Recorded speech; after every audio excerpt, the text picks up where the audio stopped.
Ya, Tribuners, Assalamualaikum warahmatullahi wabarakatuh. Selamat siang buat Tribuners dimanapun Anda berada. Senang sekali rasanya saya Fiore Naziretno dapat kembali berjumpa di hadapan Tribuners dalam program Highlight Tribun Timur Cetak edisi Jumat 8 Desember 2023. Dan tentunya kita akan menyajikan informasi yang ada di Tribun Timur Cetak. Dan sebagai informasi juga Tribuners dapat mengakses untuk baca berita selengkapnya bisa melalui Tribun Timur Cetak atau koran secara fisik dan juga bisa melalui e-paper yang ada di website makassar.tribunnews.com. Untuk informasi awal tentunya kami akan sampaikan buat Tribuners bahwa untuk berlangganan bisa melalui nomor 0411 811 5500 atau melalui SMS atau juga WA di nomor 081 1413 5555 sebanyak 4 kali dan ada di pojok kanan atas. Oke, untuk informasi lebih awal di halaman pertama, headline Tribun Timur Cetak tentunya sudah terpampang nyata bahwa Unhas siap dampingi Bosowa ke Kemendikbudristek. Mengapa demikian? Untuk informasi lebih lengkapnya bahwa Universitas Hasanuddin atau Unhas mendukung pembangunan stadion di Bosowa Sports Center atau BSC dan sekitarnya di Jalan Teuku Umar, Talo, Makassar. Unhas pun siap memfasilitasi pihak Bosowa ke Kementerian Pendidikan Kebudayaan Riset dan Teknologi untuk penggunaan lahan seluas 5 hektar. Ini juga ada penjelasan dari pihak Unhas, ada juga dari pihak Bosowa. Ada yang mengatakan, kalau dari pihak Unhas bahwa mengatakan kami sudah menerima surat dari Bosowa. Sikap Bosowa bersurat ke Unhas itu sudah tepat. Dan juga dari penjelasan Erwin Aksa, selaku bagian dari Bosowa Corporation, amat serius dengan pembangunan stadion di kawasan Sungai Talo, Buloa, Kota Makassar. Dan selain headline terkait Unhas siap dampingi Bosowa ke Kemendikbudristek, di atas tadi di halaman atas sudah terpampang nyata salah satu foto dari istri calon presiden nomor urut 1 Anies Baswedan, Ferry Farhati. Dan ini merupakan wawancara eksklusif di mana headline atau judul wawancara eksklusif ini adalah keluarga support penuh Anies di Pilpres 2024. Jadi Ferry Farhati, istri calon presiden nomor urut 1 Anies Baswedan mengatakan amanah yang dijalankan suaminya tentu berdampak besar terhadap keluarga. Dampak yang timbul itu bersifat positif sehingga keluarga tinggal memberikan support penuh di Pilpres 2024. Dan di samping kiri kita juga melihat ada ucapan in memoriam Profesor Dr. Haji Hamka MA dan ini disampaikan oleh Dekan Fakultas Usuluddin dan Filsafat UIN Alauddin Makassar. Ini bisa diakses untuk dibaca lebih lengkapnya seperti yang Phil katakan bisa di e-paper atau juga langsung di Tribun Timur Cetak. Dan di bawah di halaman 1 kita lihat lagi ada judul berburu 3 poin terakhir di GBH Parepare dan juga ada rubrik catatan bola dengan judul resep hidup lebih lama. Untuk informasi lebih lengkapnya dari halaman 1 Highlight Tribun Timur Cetak kami akan tampilkan cuplikan berikut ini. Selamat menyaksikan. Halo Kak Rex. Halo Faiz, Assalamualaikum warahmatullahi wabarakatuh. Waalaikumsalam warahmatullahi wabarakatuh. Lagi Tribuners Iya, untuk Tribun Timur edisi cetak Jumat. 8 Desember 2023. Iya. Kita akan turun dengan berita tentang rencana Bosowa membangun stadion mini di Makassar. Jadi stadion mini rencananya ini berstandar FIFA. Itu. Jadi ini akan ditempati untuk markas PSM Makassar ke depan. Jadi kapasitasnya sampai 18.000 penonton, sampai 18.000 sampai 20.000 penonton. Yeah. Jadi stadion mini ini kalau menurut Chairman Bosowa Corporindo Erwin Aksa, ini akan dibangun di sekitar bantaran Sungai Talo. Iya. Itu akan menempati lahan kurang lebih sekitar 5 hektar. Itu. Jadi konsepnya itu katanya seperti stadion-stadion standar FIFA yang ada di Doha, Qatar sana. Mulai dari tempat duduknya sampai dengan rumputnya itu semua berstandar FIFA. Jadi suatu saat nanti menurut Pak Redaksa ini kita akan memiliki sebuah stadion yang benar-benar bisa digunakan untuk Pertandingan internasional. Iya. Ya, seperti Redaksa mencontohkan yang seperti dimiliki oleh klubnya Lionel Messi sekarang ini, jadi di Amerika. Jadi stadionnya kecil tapi bisa dipakai untuk pertandingan internasional. Nah, sekarang kita memiliki di Makassar ini, di Sulawesi Selatan ini, PSM Makassar hanya memiliki stadion GBH, Gelora B.J. Habibie, dengan kapasitas sampai 18.000 penonton, tapi tidak berstandar internasional, tidak berstandar FIFA. Nah, ini konsepnya nanti Pak Redaksa ini kecil tapi standar FIFA, jadi bisa dipakai untuk pertandingan internasional.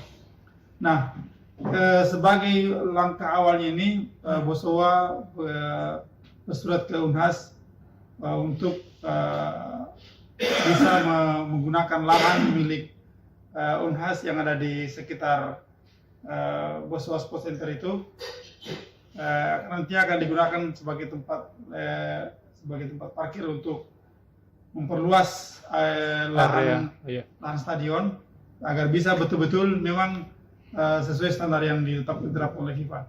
Jadi nanti itu konsepnya adalah stadion itu tidak menggunakan tidak menggunakan bangunan-bangunan beton seperti yang kebanyakan stadion-stadion yang ada di Indonesia pada umumnya, tapi menggunakan tiang-tiang dari besi. Jadi gampang diubah, gampang dirombak atau gampang juga dipindah-pindahkan. Dan itu lebih menurut Pak Redaksa lebih efisien dalam hal sustainable-nya. Nah, berapa anggaran yang dibutuhkan? Nah, disebutkan di sini bahwa Bosowa menggelontorkan dana sampai 400 miliar untuk pembangunan stadion ini. Pembangunan stadion sekaligus lapangan parkir yang bisa menampung banyak sekali kendaraan dan para supporter nantinya. Jadi insya Allah stadion ini nantinya kalau sudah jadi akan menjadi kebanggaan PSM Makassar ke depan. Nah, itu mungkin berita pertamanya, Pak Is. Kemudian berita kedua adalah ini masih tentang PSM Makassar. PSM Makassar ini akan berhadapan dengan Bayangkara FC di pekan ke-22 Liga 1 2023-2024. Ini merupakan pertandingan terakhir PSM Makassar di Stadion B.J. Habibie karena stadion ini akan direnovasi pada akhir Desember atau awal Januari 2024 dan oleh Kementerian PUPR. Jadi nantinya ini stadion ini akan digunakan oleh PSM Makassar sampai hingga 5 tahun ke depan seperti sesuai dengan kontrak yang ditandatangani oleh manajemen PSM Makassar.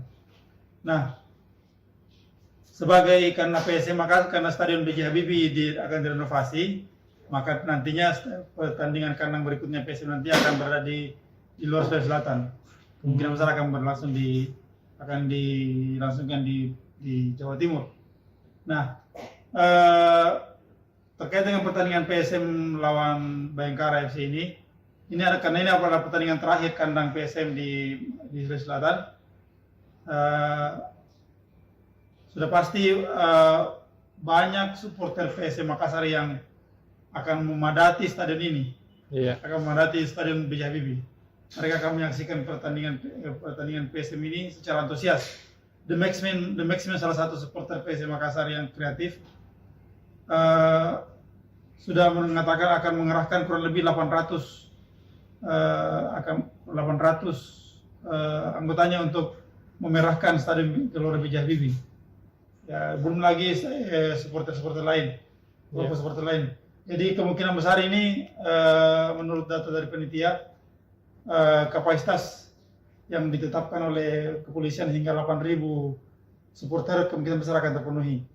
Jadi besok kita akan lihat apakah teror dari supporter PSM terhadap Bayangkara FC ini akan efektif untuk supaya PSM bisa memenangkan pertandingan. Jadi semua para supporter sangat berharap PSM Makassar bisa memetik 3 poin supaya bisa beranjak dari papan tengah menuju ke papan atas. Ya. Itu harapan kami semua, itu harapan para supporter semua. Itu saja mungkin alasannya kisi-kisinya Pais. Iya. Mau lebih jelasnya silakan baca Tribun Timur edisi cetak Jumat 8 Desember 2023. Assalamualaikum warahmatullahi wabarakatuh. Waalaikumsalam. Kasih Kak. Baik, Tribuners, itulah tadi penjelasan singkat terkait halaman 1 yang ada di Tribun Timur Cetak. Selanjutnya kita beralih ke halaman berikutnya di halaman rubrik Mata Lokal Memilih dengan headline atau highlight terpapan nyata, Dr. Udin klaim elektoral Ganjar naik, TKD Prabowo konsolidasi pemenangan. Sebagai informasi lebih lengkapnya, Vio akan bacakan sedikit. Kata pengantar, Ketua Tim Pemenangan Daerah TPD Ganjar Mahfud, Dr. Udin Saputra Malik mengaku elektabilitas Ganjar di Sulawesi Selatan meningkat drastis. Terlebih kepribadian Ganjar dinilai mirip dengan budaya warga Sulsel. Dan adapun statement yang disampaikan langsung oleh Dr. Udin Saputra Malik yaitu awareness masyarakat Ganjar naik, apalagi ini warna baru juga dengan personalitinya, ibaratnya gayung bersambut dengan personality orang Makassar, sombre dan energik. Dr. Udin bercerita, sering mendengar bisikan-bisikan warga kala mendampingi Ganjar Pranowo di lapangan. Terpisah di tim kampanye daerah Sulawesi Selatan untuk pasangan Prabowo Subianto dan Gibran Rakabuming Raka menggaungkan bakal menang satu putaran di pemilihan presiden Pilpres 2024. Teriakan menangan satu putaran itu dalam rapat koordinasi atau rapat rakor perdana TKD Prabowo Gibran Sulawesi Selatan di Hotel 4 Point by Sheraton Makassar pada Kamis 7 Desember 2023 sore. Dan untuk informasi terkait halaman Mata Lokal Memilih juga di bagian bawah ada headline dengan bunyi gelar Tax Award 2023, Bapenda Makassar surplus pendapatan 140 miliar dari tahun lalu. Pemerintah Kota Makassar melalui Badan Pendapatan Daerah Kota Makassar kembali menggelar Bapenda Tax Award di Claro Hotel pada Rabu malam 6 Desember 2023. Acara yang rutin digelar setiap tahunnya dilakukan sebagai bentuk apresiasi kepada pengelola pajak dan wajib pajak atas kontribusinya untuk mencapai target penerimaan pajak untuk kemajuan ekonomi dan pembangunan daerah. Acara ini dihadiri oleh Asisten 3 Mario Said yang mewakili Wali Kota Makassar dan juga para Forkopimda Plus Kota Makassar serta beberapa tamu-tamu VIP lainnya. Untuk informasi lebih lengkapnya dari halaman atau rubrik Mata Lokal Memilih, tentunya kami juga akan sajikan buat Tribuners berikut liputannya. Selamat menyaksikan. Kasih. Halo Kak. Maksudnya mantap. Kenapa? Gimana, Jadi, bagaimana kabarnya sekarang politik ini Kak? Politik baik-baik saja.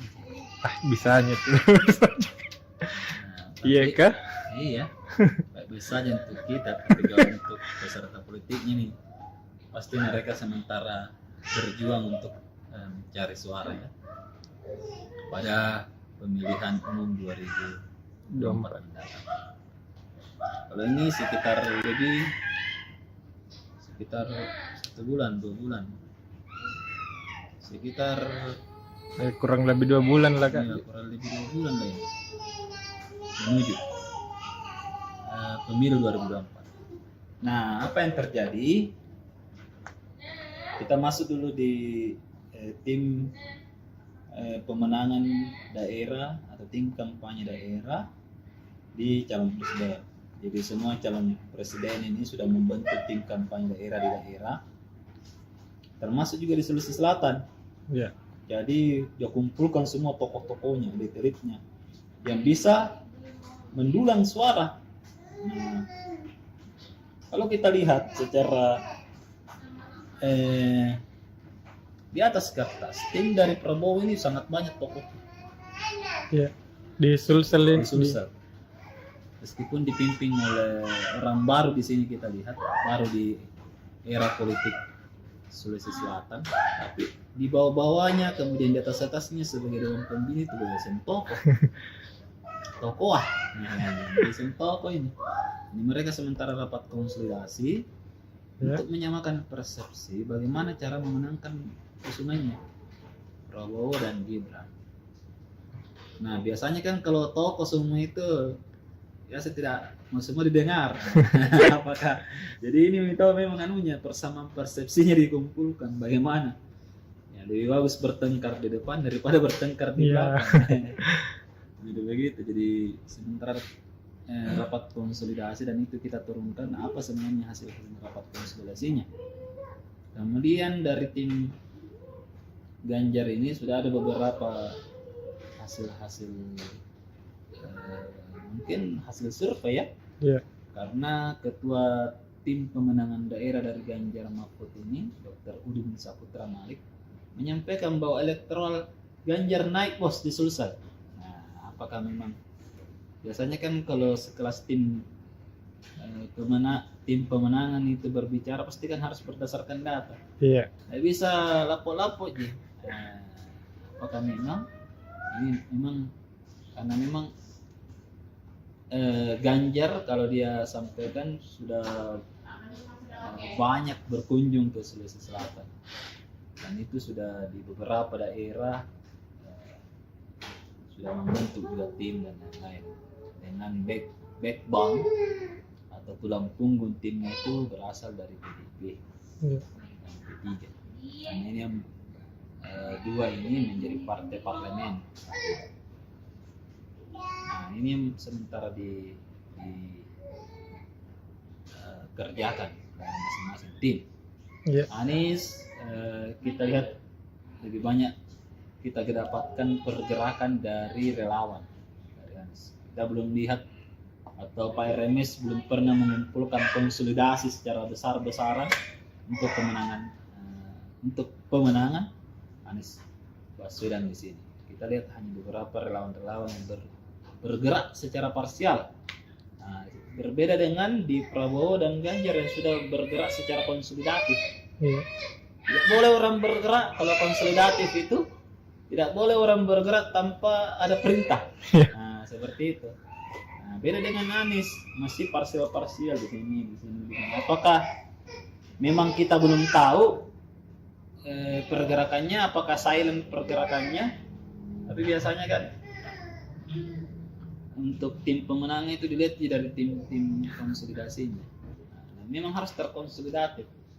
Harus seperti tentara sama polisi, tidak boleh orang bergerak tanpa melaporkan. Nah, sampai sama yang kau garap dengan temanmu yang kau garap, seperti itu. Misalnya kan Demokrat, Gerindra, yang sampai sama yang dia garap, misalnya dia hanya garap di suatu wilayah di Goa saja, itu tuh jangan garap, caranya tidak bertambah suara. Nah, seperti itulah sebenarnya yang disamakan persepsi.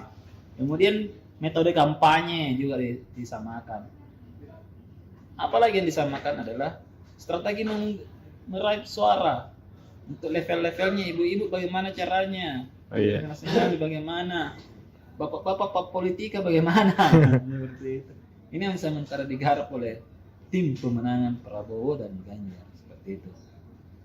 Kemudian ada juga komentarnya barusannya kita dapatkan pernyataan resmi dari Pak Agus Arfinuman, ya, Wakil Gubernur Sulawesi Selatan periode 2008-2018. Dia menyatakan bahwa ini Prabowo Gibran sedang berlayar di ekspedisi dan dibantu oleh angin buritan dari Jokowi. Bayangkan bagaimana ini kira-kira ini pelayarannya dari Prabowo Gibran ini. Prabowo saja yang berlayar bos, itu sudah menakutkan katanya. Kita tidak kasih takut netizen, dan tidak juga membela atau tidak juga mengkampanyekan Prabowo. Ini Pak Agus yang bilang. Ini Pinisi sudah berlayar ini Prabowo ini. Ada angin buritan dari Jokowi di belakang. Bagaimana kira-kira? Pelayarannya? Apakah sampai ke Pulau Harapan? Kita tidak tahu. Apakah karena Pilpres itu sangat dinamis ya, tidak ada yang bisa memastikan duduk begini, sangat dinamis, itu harus dipastikan.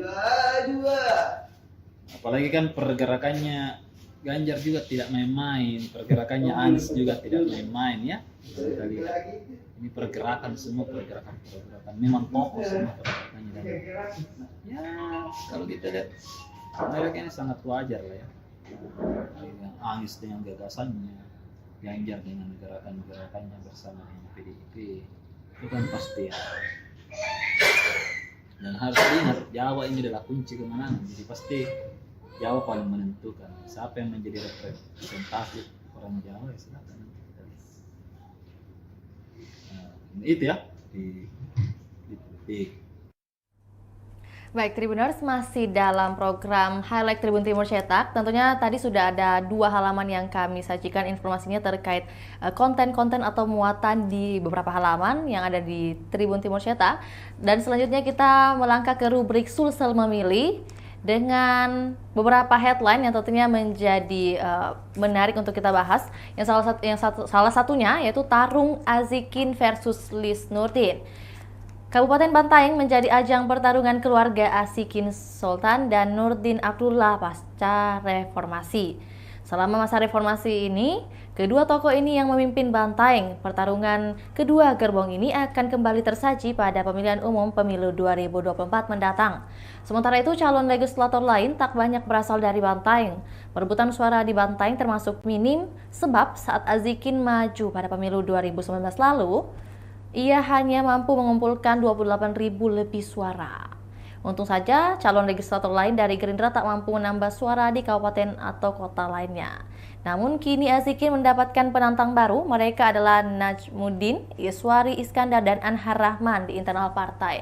Untuk informasi lebih lengkapnya tentunya kami sudah menampilkan di layar dan juga Tribuners dapat akses baca di e-paper maupun juga memiliki langsung Tribun Timur Cetak. Di samping kiri dari headline Tarung Azikin versus Lis Nurdin, ada Agus Arifin Nukmang mengatakan Prabowo didukung angin buritan.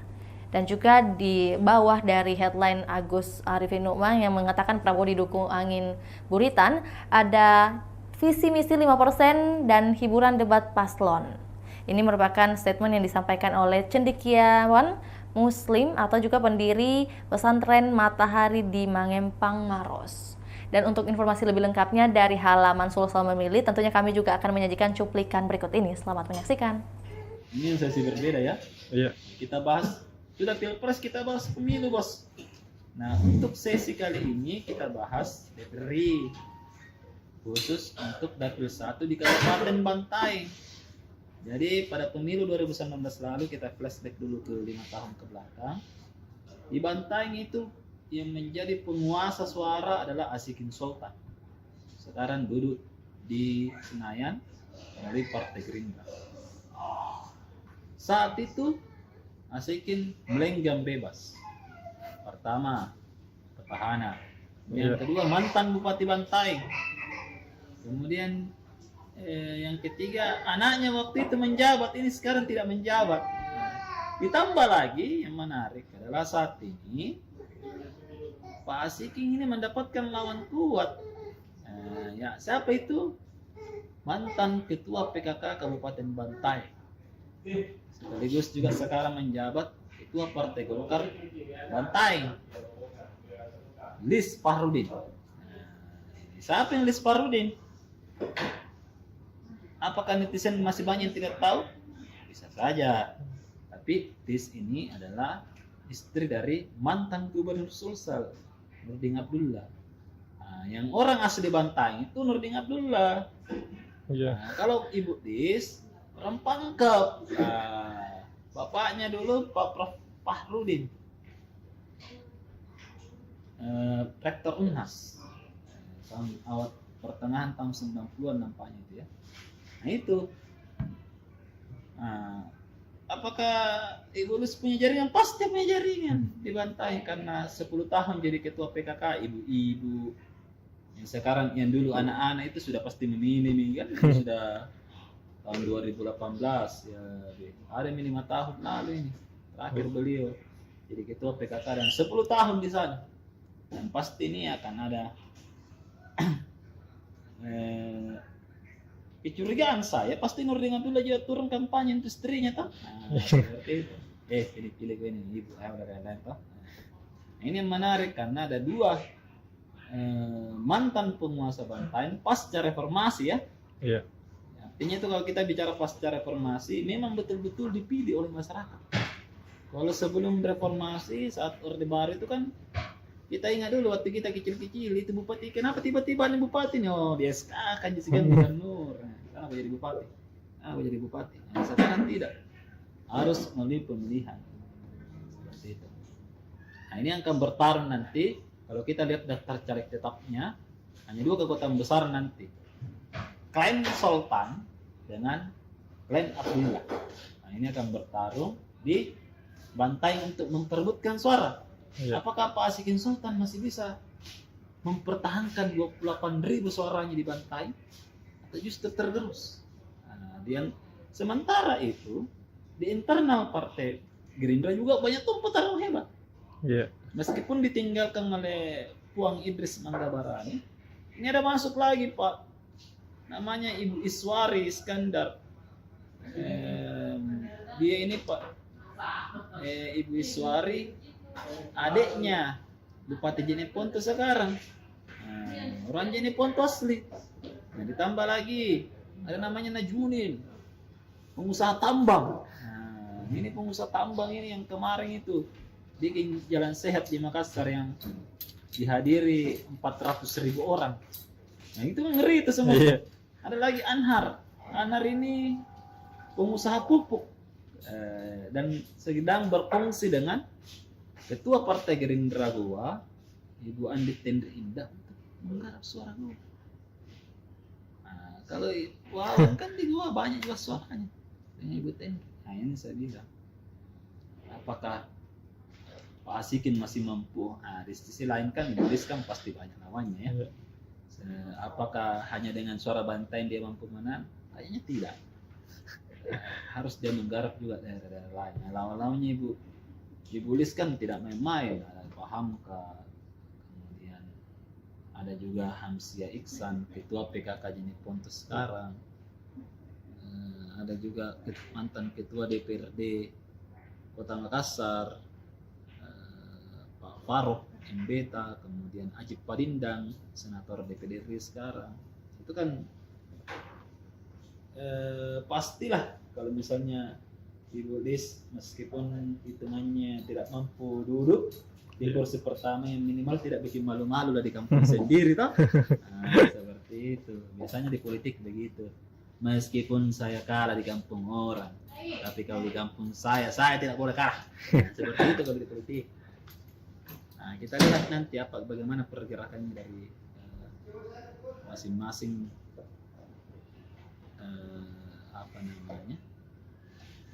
masing-masing caleg ini merebutkan suara Bantaeng. Itu yang kuat di Bantaeng. Ada juga laporan dari PJ Gubernur Sulsel yang sudah mewanti-wanti kepada masyarakat dan ASN untuk berhati-hati bermain medsos di Pilpres ini. Jangan sampai Anda kena jebakan hoax. Nah, ini sementara juga dia sudah menyampaikan juga ada namanya. Jadi sekarang itu ada kepolisian itu tidak hanya berpatroli tilang-tilang misalnya di jalan atau tangkap penjahat. Tidak lagi. Ada namanya juga polisi cyber. Dia kerjanya polisi itu di belakang layar. Dia mencari kata-kata kunci yang bersifat hoax. Nah, ini kemudian ditelusuri siapa yang sebenarnya bikin pertama, ditangkaplah dia. Disangkakan dengan undang-undang ITE. Nah, seperti itu. Jadi memang harus berhati-hati di era digital ini. Kan kalau kita kan jelas ini pemilu Pak, asasnya jurdil dan luber. Jadi langsung umum bebas rahasia. Jadi tidak ada sebenarnya yang boleh orang tahu pilihan tuh. Meskipun kita mau pengaruhi orang, ya belum tentu kan. Ini bisa saja saya bilang saya dukung si A, tapi di TPS beda. Nah, seperti itu. Ini yang menjadi kekuatan dari pemilu. Ada jurdil dan luber. Jujur, adil, langsung bebas rahasia. Seperti itu. Oke? Oke, makasih Kak.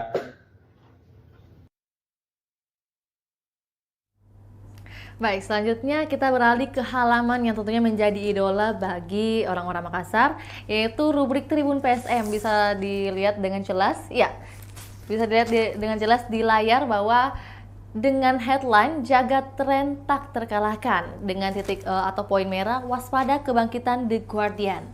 Informasi lebih lengkapnya terkait PSM Makassar bertekad menjaga momentum ketika bentrok dengan Bayangkara FC pada pekan 22 Liga 1 2023-2024. Kemenangan pastinya berusaha diamankan di Stadion B.J. Habibie, Parepare pada Jumat 8 Desember 2023 pukul 8 malam nanti.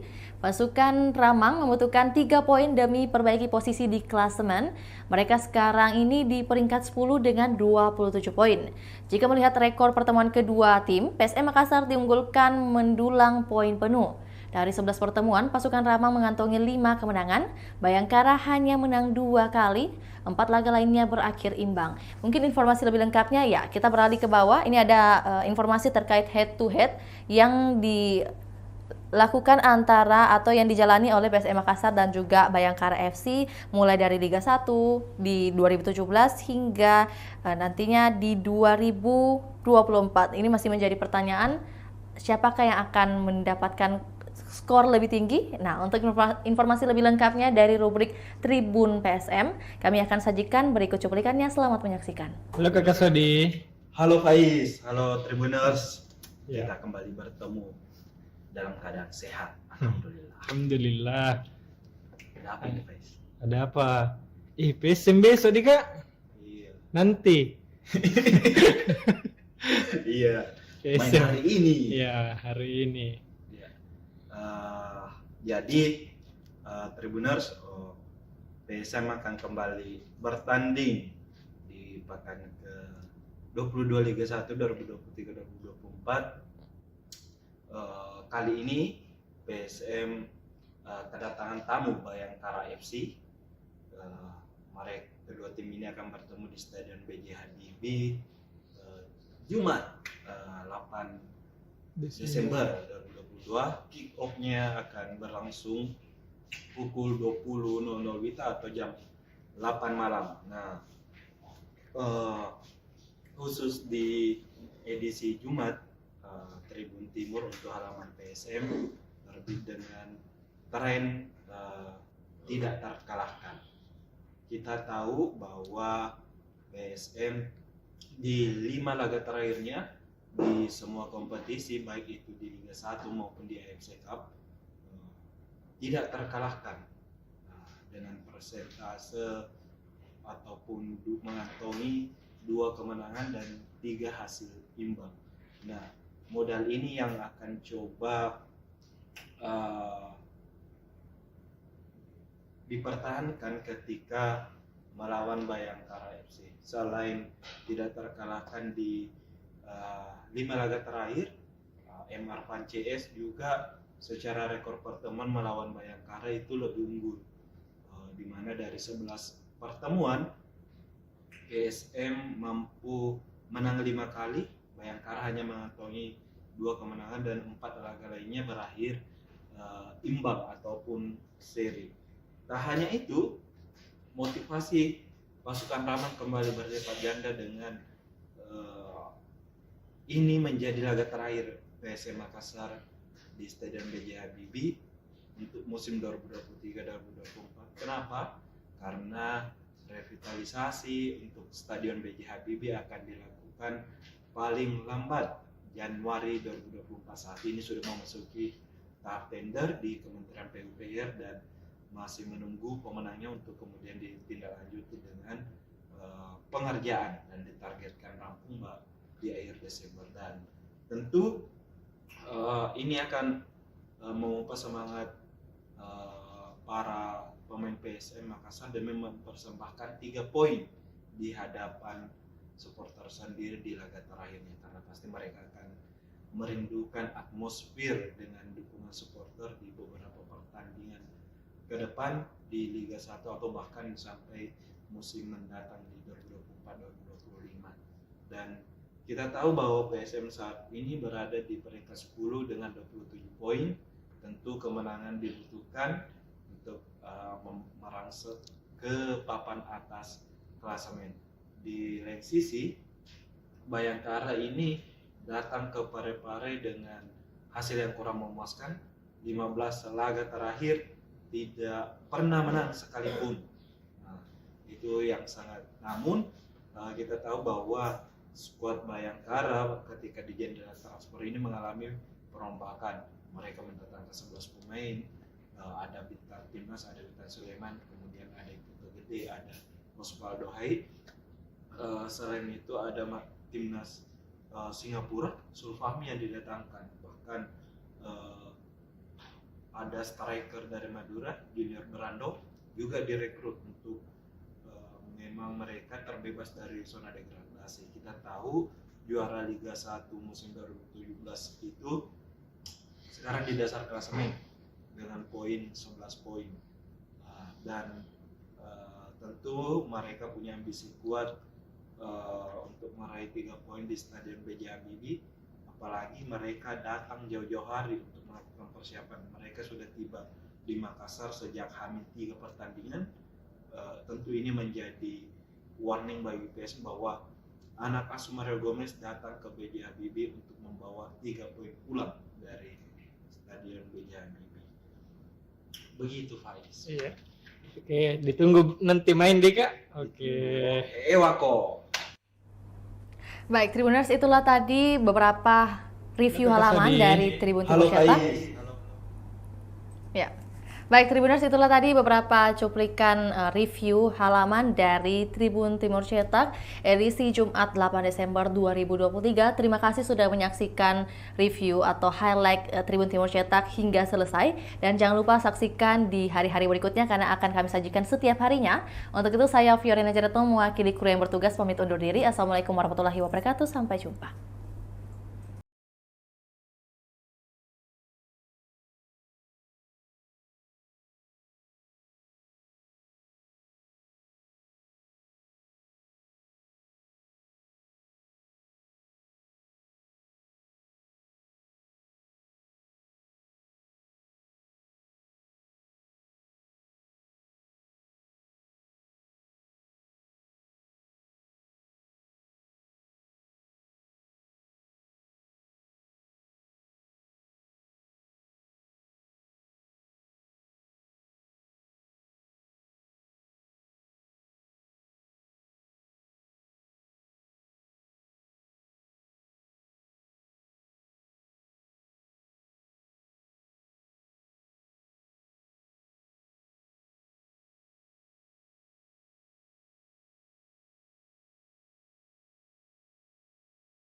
Ya, Tribuners, Assalamualaikum warahmatullahi wabarakatuh. Selamat siang buat Tribuners dimanapun Anda berada. Senang sekali rasanya saya Fiorina Jaretno dapat kembali berjumpa di hadapan Tribuners dalam program Highlight Tribun Timur Cetak edisi Jumat 8 Desember 2023. Dan tentunya kita akan menyajikan informasi yang ada di Tribun Timur Cetak.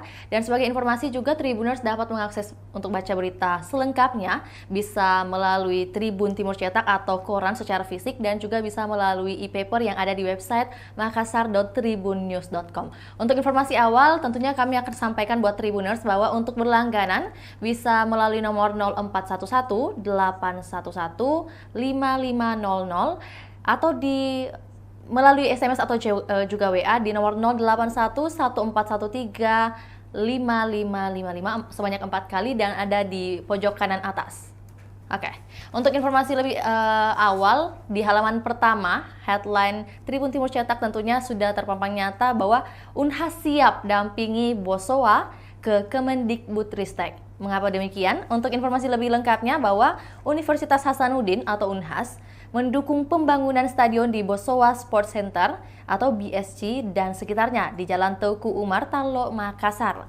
Unhas pun siap memfasilitasi pihak Bosowa ke Kementerian Pendidikan, Kebudayaan, Riset, dan Teknologi untuk penggunaan lahan seluas 5 hektar.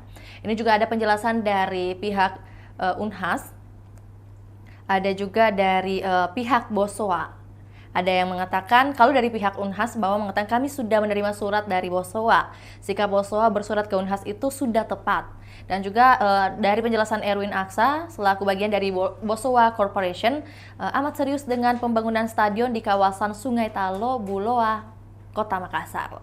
Dan selain headline terkait Unhas siap dampingi Bosowa ke Kemendikbudristek, di atas tadi di halaman atas sudah terpampang nyata salah satu foto dari istri calon presiden nomor urut 1 Anies Baswedan, Ferry Farhati.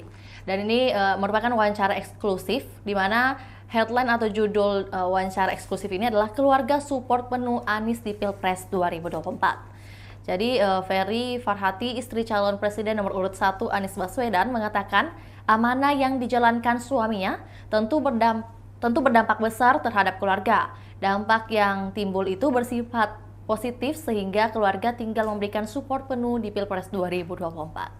Dan di samping kiri kita juga melihat ada ucapan in memoriam Profesor Dr. Haji Hamka MA, dan ini disampaikan oleh Dekan Fakultas Usuluddin dan Filsafat UIN Alauddin Makassar. Ini bisa diakses untuk dibaca lebih lengkapnya, seperti yang Phil katakan bisa di e-paper atau juga langsung di Tribun Timur Cetak. Dan di bawah di halaman 1 kita lihat lagi ada judul berburu 3 poin terakhir di GBH Parepare, dan juga ada rubrik catatan bola dengan judul resep hidup lebih lama. Untuk informasi lebih lengkapnya dari halaman 1 highlight Tribun Timur Cetak, kami akan tampilkan cuplikan berikut ini. Selamat menyaksikan. Halo Kak Rex. Halo Faiz, Assalamualaikukum warahmatullahi wabarakatuh. Waalaikumsalam warahmatullahi Ketemu wabarakatuh. lagi Tribuners Iya, untuk Tribun Timur edisi cetak Jumat. 8 Desember 2023. Iya. Kita akan turun dengan berita tentang rencana Bosowa membangun stadion mini di Makassar.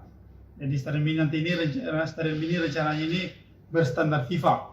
Itu. Jadi ini akan ditempati untuk markas PSM Makassar ke depan.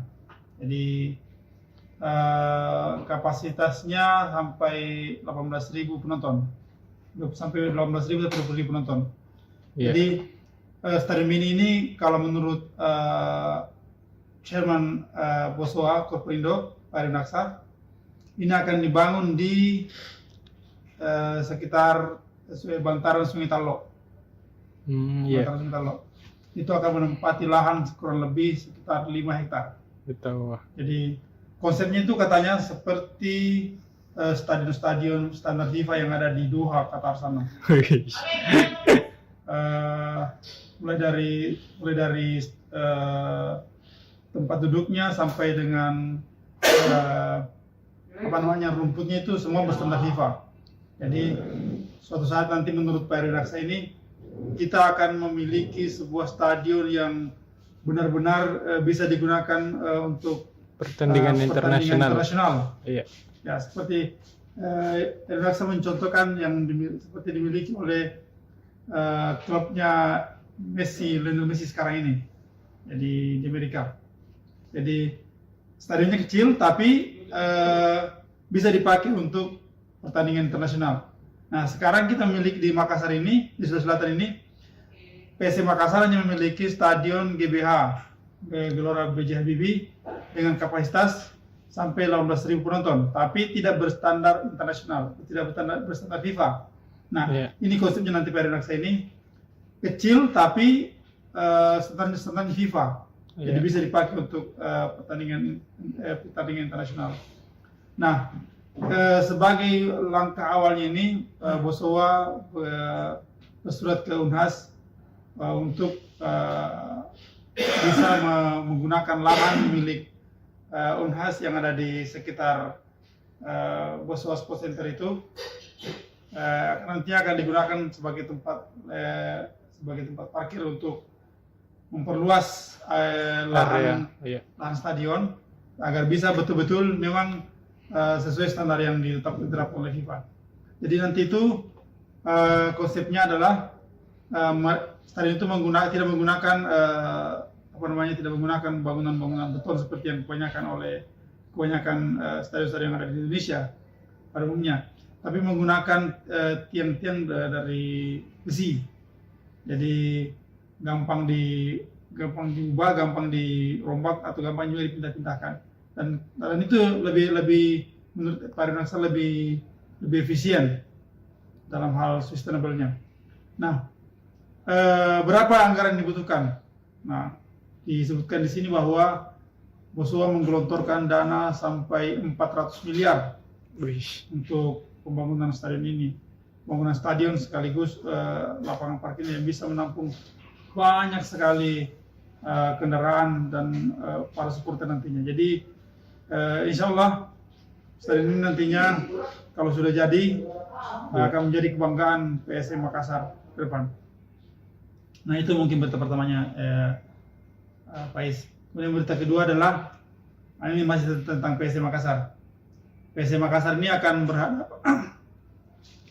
berhadapan dengan Bayangkara FC di pekan ke-22 Liga 1 2023-2024. Ini merupakan pertandingan terakhir PSM Makassar di Stadion B.J. Habibie karena stadion ini akan direnovasi pada akhir Desember atau awal Januari 2024 dan oleh Kementerian PUPR. Iya. Jadi nantinya stadion ini akan digunakan oleh PSM Makassar sampai hingga 5 tahun ke depan seperti sesuai dengan kontrak yang ditandatangani oleh manajemen PSM Makassar. Nah, karena PSM Makassar, karena Stadion B.J. Habibie akan direnovasi, maka nantinya pertandingan kandang berikutnya PSM nanti akan berada di luar Sulawesi Selatan.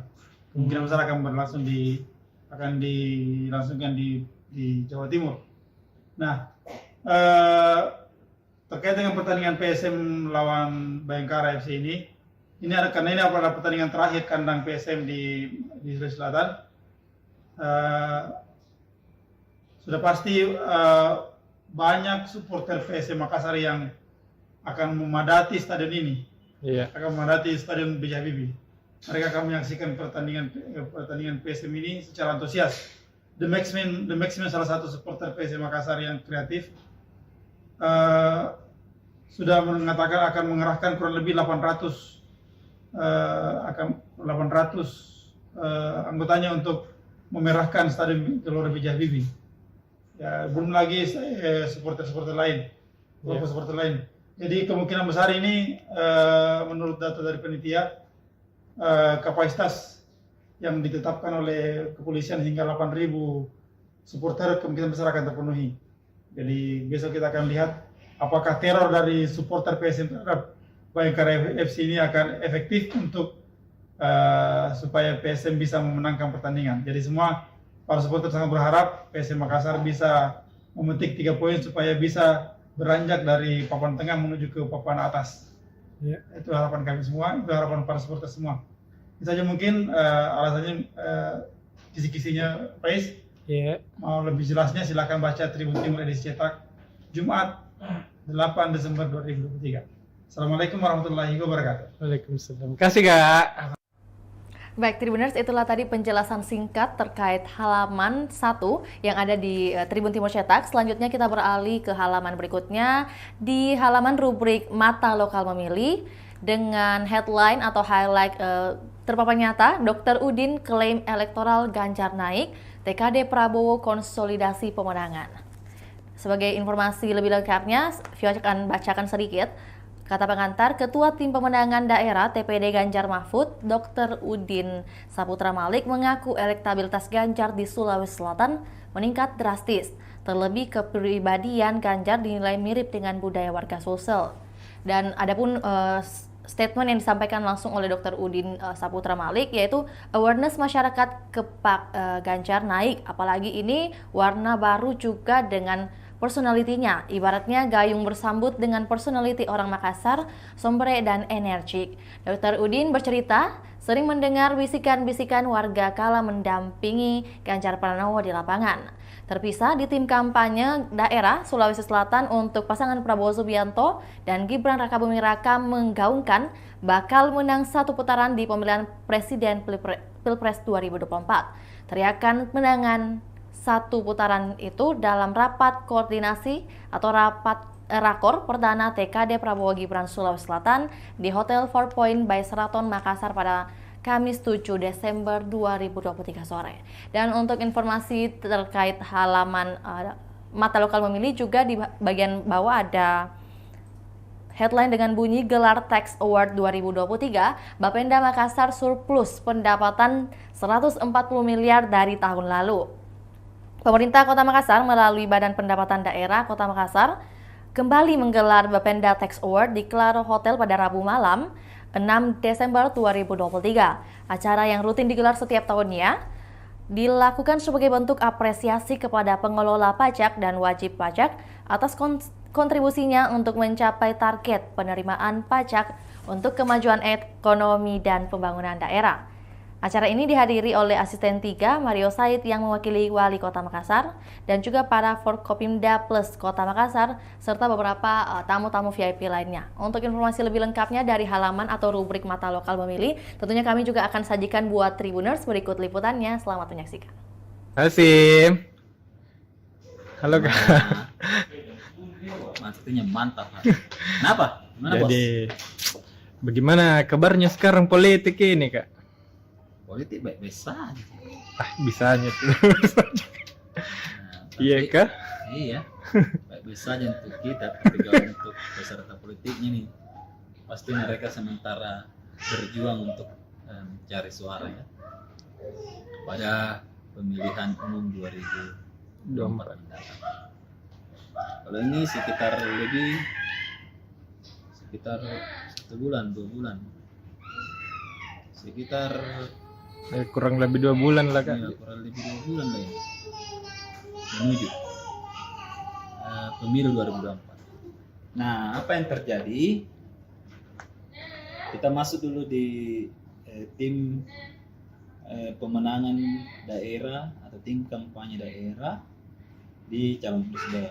Jadi semua calon presiden ini sudah membentuk tim kampanye daerah di daerah, termasuk juga di Sulawesi Selatan. Iya. Jadi dia kumpulkan semua tokoh-tokohnya, elit-elitnya yang bisa mendulang suara. Nah, kalau kita lihat secara di atas kertas, tim dari Prabowo ini sangat banyak tokoh. Iya. Di Sulsel ini. Di Sulsel.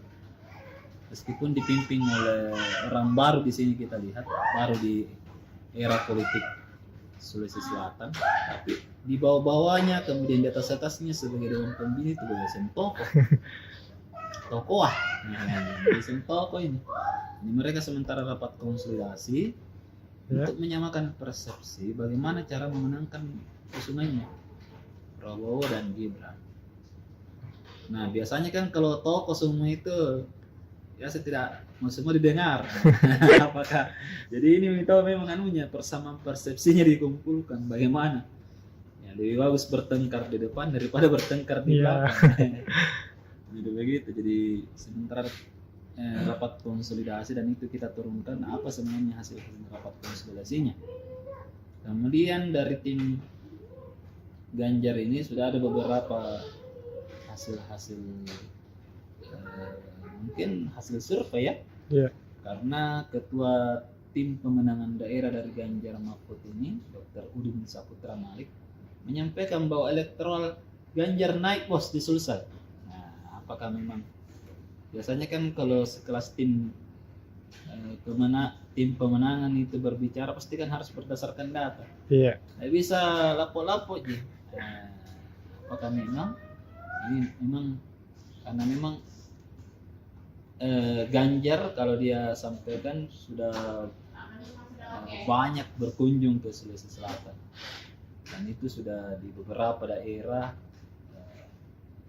sudah membentuk juga tim dan lain-lain dengan backbone atau tulang punggung timnya itu berasal dari PDIP dan P3. Dan ini yang dua ini menjadi partai parlemen. Nah ini yang sementara kerjakan dengan masing-masing tim. Iya. Anies kita lihat lebih banyak kita dapatkan pergerakan dari relawan dari Anies. Kita belum lihat atau Pak RMS belum pernah mengumpulkan konsolidasi secara besar-besaran untuk pemenangan Anies Baswedan di sini. Kita lihat hanya beberapa relawan-relawan yang bergerak secara parsial. Nah, berbeda dengan di Prabowo dan Ganjar yang sudah bergerak secara konsolidatif. Iya. Tidak boleh orang bergerak kalau konsolidatif itu, tidak boleh orang bergerak tanpa ada perintah. Nah, seperti itu. Nah, beda dengan Anies, masih parsial-parsial di sini. Apakah memang kita belum tahu pergerakannya, apakah silent pergerakannya? Tapi biasanya kan untuk tim pemenang itu dilihat dari tim konsolidasinya. Nah, memang harus terkonsolidatif, harus seperti tentara sama polisi, tidak boleh orang bergerak tanpa melaporkan. Nah, sampai sama yang kau garap dengan temanmu yang kau garap, seperti itu. Misalnya kan Demokrat, Gerindra, yang sampai sama yang dia garap, misalnya dia hanya garap di satu wilayah di Goa saja, itu kan jangan garap, caranya tidak bertambah suara. Seperti itulah sebenarnya yang disamakan persepsi. Kemudian metode kampanye juga disamakan. Apalagi yang disamakan adalah strategi meraih suara. Untuk level-levelnya, ibu-ibu bagaimana caranya, nasional bagaimana, bapak-bapak politika bagaimana. Seperti itu. Ini yang sementara digarap oleh tim pemenangan Prabowo dan Ganjar. Seperti itu. Kemudian ada juga komentarnya, barusannya kita dapatkan pernyataan resmi dari Pak Agus Artinuman, ya, Wakil Gubernur Sulawesi Selatan periode 2008-2018. Dia menyatakan bahwa ini Prabowo Gibran sedang berlayar di ekspedisi dan dibantu oleh angin buritan dari Jokowi. Bayangkan mau bagaimana ini kira-kira ini pelayarannya dari Prabowo Gibran ini. Prabowo saja yang berlayar, bos, itu sudah menakutkan katanya. Kita tidak kasih takut netizen, dan tidak juga membela atau tidak juga mengkampanyekan Prabowo. Ini Pak Agus yang bilang. Ini Pinisi sudah berlayar ini Prabowo ini. Ada angin buritan dari Jokowi di belakang. Nah, bagaimana kira-kira pelayarannya? Apakah sampai ke Pulau Harapan? Nah, kita tidak tahu. Apakah karena Pilpres itu sangat dinamis ya? Tidak ada yang bisa memastikan dulu begini. Sangat dinamis, itu harus dipastikan. Apalagi kan pergerakannya Ganjar juga tidak main-main, pergerakannya Anies juga tidak main-main ya. Kita lihat ini pergerakan memang kokoh semua pergerakannya. Ya kalau kita lihat mereka ini sangat wajar lah ya. Anies dengan gagasannya, Ganjar dengan gerakannya bersama dengan PDIP, itu kan pasti ya. Dan harus diingat Jawa ini adalah kunci kemenangan, jadi pasti Jawa paling menentukan. Siapa yang menjadi representatif orang Jawa ya silakan. Itu ya di politik. Baik, Tribuners, masih dalam program Highlight Tribun Timur Cetak. Tentunya tadi sudah ada 2 halaman yang kami sajikan informasinya terkait konten-konten atau muatan di beberapa halaman yang ada di Tribun Timur Cetak. Dan selanjutnya kita melangkah ke rubrik Sulsel Memilih dengan beberapa headline yang tentunya menjadi menarik untuk kita bahas. Salah satunya yaitu Tarung Azikin versus Lis Nurdin. Kabupaten Bantaeng menjadi ajang pertarungan keluarga Azikin Sultan dan Nurdin Abdullah pasca reformasi. Selama masa reformasi ini, kedua tokoh ini yang memimpin Bantaeng. Pertarungan kedua gerbong ini akan kembali tersaji pada pemilihan umum pemilu 2024 mendatang. Sementara itu, calon legislator lain tak banyak berasal dari Bantaeng. Perebutan suara di Bantaeng termasuk minim, sebab saat Azikin maju pada pemilu 2019 lalu, ia hanya mampu mengumpulkan 28.000 lebih suara. Untung saja calon legislator lain dari Gerindra tak mampu menambah suara di kabupaten atau kota lainnya. Namun kini Azikin mendapatkan penantang baru, mereka adalah Najmuddin, Iswari Iskandar, dan Anhar Rahman di internal partai. Untuk informasi lebih lengkapnya tentunya kami sudah menampilkan di layar dan juga Tribuners dapat akses baca di e-paper maupun juga memiliki langsung Tribun Timur Cetak. Di samping kiri dari headline tarung Azikin versus Lis Nurdin, ada Agus Arifin Nukmang mengatakan Prabowo didukung angin buritan. Dan juga di bawah dari headline Agus Arifin Nukmang yang mengatakan Prabowo didukung angin buritan, ada visi misi 5% dan hiburan debat paslon. Ini merupakan statement yang disampaikan oleh Cendekiawan Muslim atau juga pendiri pesantren Matahari di Mangempang, Maros. Dan untuk informasi lebih lengkapnya dari halaman Sulsel Memilih, tentunya kami juga akan menyajikan cuplikan berikut ini. Selamat menyaksikan. Ini sesi berbeda ya. Iya. Kita bahas, sudah pilpres kita bahas pemilu bos. Nah untuk sesi kali ini kita bahas DPRI khusus untuk Dapil 1 di Kabupaten Bantaeng. Jadi pada pemilu 2019 lalu kita flashback dulu ke 5 tahun ke belakang. Di Bantaeng itu yang menjadi penguasa suara adalah Azikin Sultan. Sekarang duduk di Senayan dari Partai Gerindra. Saat itu Azikin melenggam bebas. Pertama, petahana. Yang kedua, mantan Bupati Bantaeng. Kemudian yang ketiga, anaknya waktu itu menjabat, ini sekarang tidak menjabat. Ditambah lagi yang menarik adalah saat ini Pak Azikin ini mendapatkan lawan kuat. Ya, siapa itu? Mantan Ketua PKK Kabupaten Bantaeng. Sekaligus juga sekarang menjabat Ketua Partai Golkar Bantaeng, Lis Fahrudin. Siapa yang Lis Fahrudin? Apakah netizen masih banyak yang tidak tahu? Bisa saja. Tapi Lis ini adalah istri dari mantan Gubernur Sulsel, Nurdin Abdullah. Nah, yang orang asli Bantaeng itu Nurdin Abdullah. Iya. Nah, kalau Ibu Lis orang Pangkep. Bapaknya dulu Pak Prof. Fahrudin, Rektor Unhas, tahun awal pertengahan tahun 90-an nampaknya itu ya. Nah itu,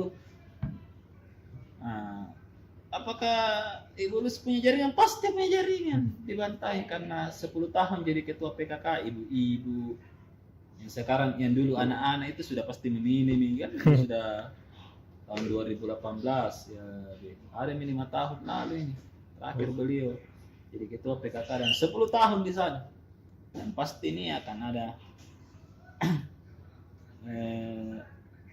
kecurigaan saya pasti Nurdin Abdullah juga turun kampanye untuk istrinya toh. Nah, seperti itu. Pilih gue ini ibu udah lain toh. Nah, ini yang menarik karena ada dua mantan penguasa Bantaeng pasca reformasi ya. Iya. Artinya itu kalau kita bicara pasca reformasi memang betul-betul dipilih oleh masyarakat. Kalau sebelum reformasi saat Orde Baru itu kan kita ingat dulu waktu kita kecil-kecil itu bupati, kenapa tiba-tiba nih bupati nih? Oh dia kan jadi gubernur. Kenapa jadi bupati? Kenapa jadi bupati? Nah, sekarang tidak, harus melalui pemilihan seperti itu. Nah ini yang akan bertarung nanti. Kalau kita lihat daftar caleg tetapnya hanya 2 kekuatan besar nanti. Klan Sultan dengan Klan Abdullah. Nah, ini akan bertarung di Bantaeng untuk memperebutkan suara. Iya. Apakah Pak Azikin Sultan masih bisa mempertahankan 28.000 suaranya di Bantaeng atau justru tergerus? Nah, sementara itu di internal Partai Gerindra juga banyak petarung hebat. Iya. Meskipun ditinggalkan oleh Puang Idris Manggabarani, ini ada masuk lagi Pak, namanya Ibu Iswari Iskandar. Dia ini Pak, Ibu Iswari adiknya Bupati Jeneponto sekarang. Orang Jeneponto asli. Nah, ditambah lagi ada namanya Najmuddin, pengusaha tambang. Nah, ini pengusaha tambang ini yang kemarin itu bikin jalan sehat di Makassar yang dihadiri 400.000 orang. Nah itu ngeri itu semua. Yeah. Ada lagi Anhar ini pengusaha pupuk dan sedang berfungsi dengan Ketua Partai Gerindra gua, Ibu Andi Tender Indah untuk menggarap suara gua. Nah, kalau Wawan kan di gua banyak juga suaranya dengan Ibu Tender. Nah ini saya bilang, apakah Pak Asikin masih mampu? Nah, di sisi lain kan Idris kan pasti banyak namanya ya. Apakah hanya dengan suara bantai dia mampu menang? Kayaknya tidak. Harus dia menggarap juga daerah-daerah lain. Nah, lawan-lawannya Ibu Lis kan tidak main-main. Ada Pak Hamka, kemudian ada juga Hamsia Iksan, ketua PKK Jenis Pontus sekarang. Ada juga mantan ketua DPRD Kota Makassar, Pak Faruk Mbeta, kemudian Ajib Padindang, senator DPD RI sekarang. Itu kan pastilah kalau misalnya Ibu Lis meskipun hitungannya tidak mampu duduk di kursi pertama, yang minimal tidak bikin malu-malu lah di kampung sendiri toh. Nah, seperti itu. Biasanya di politik begitu. Meskipun saya kalah di kampung orang, tapi kalau di kampung saya tidak boleh kalah. Nah, seperti itu kalau di politik. Nah, kita lihat nanti bagaimana pergerakannya dari masing-masing